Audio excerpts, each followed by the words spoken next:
Let's start with the second question. Here it says a die is thrown and there are events given and we have to find sum of. So here in the first part it says a number lies less than 7. तो सबसे पहले तो हम ये देखेंगे sample space क्या होगी हमारी 1 2 3 4 5 एंड 6. ए हमें इन्होंने बोला number would be less than 7, तो लेस देन 7 तो हमारे सारे कंसिडर हो सकते हैं 1 2 3 4 एंड 5 6. अब बी में क्या होगा नंबर ग्रेटर देन 7, 7 से बड़ा नंबर तो कोई है ही नहीं. So it would be a which type of set, null set. तो हम इसको किससे रिप्रेजेंट करेंगे 5 से. सी क्या मल्टीपल ऑफ 3, तो दो ही मल्टीपल हैं 3 के, 3 and 6. Then we have is D. D को कैसे डिफाइन किया हुआ है इन्होंने नंबर लेस देन 4, 1 2 3. ई को क्या डिफाइन किया इवन नंबर ग्रेटर देन 4, 4 से बड़ा होना चाहिए. 6 आएगा ओनली क्योंकि इवन नंबर बोल दिया उन्होंने.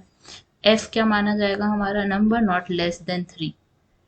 नॉट लेस देन 3 मतलब 3 भी हो सकता है, 4 भी हो सकता है, 5 भी हो सकता है, 6 भी हो सकता है. अब पहले केस में A union B. A union B का मतलब क्या है कि ए में जो टर्म्स हैं और बी में जो टर्म्स हैं वो आएंगी. तो ए में तो 1 2 3 4 5 6 है, ठीक है. तो ये तो हमारा ए यूनियन बी हो गया क्योंकि 5 है ना, बी तो बी में तो कोई है ही नहीं term. A intersection B.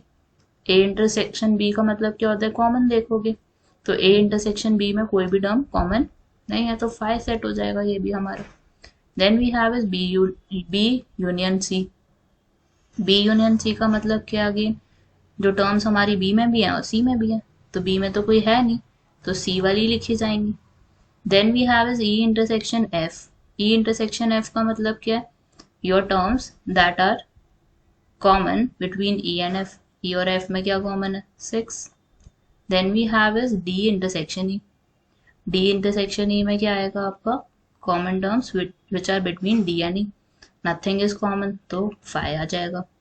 A minus सी में सिर्फ ए वाली टर्म्स आनी चाहिए तो 1 2 3 4, 3 नहीं कंसिडर करेंगे 4, और क्या आ जाएगा हमारा एंड में 5, 1 2 4 5 क्योंकि ए वाली टर्म्स सी वाली नहीं. डी माइनस सी. डी वाली टर्म्स ई वाली नहीं, तो डी वाली टर्म्स कौन सी है हमारी 1 2 and 3. Then we have E intersection F dash. इसके लिए पहले एफ डैश सोच लो क्या होगा. एफ डैश वो टर्म होगी जो एफ में नहीं है, तो जैसे कि 1 और 2. तो ई इंटरसेक्शन एफ मतलब अब चेक करेंगे ई वाला और एफ डैश वाला. तो एफ डैश हमारा क्या है 1 2, तो अगर आप देखो तो कोई कॉमन टर्म नहीं है, सो it would be a type of 5 set.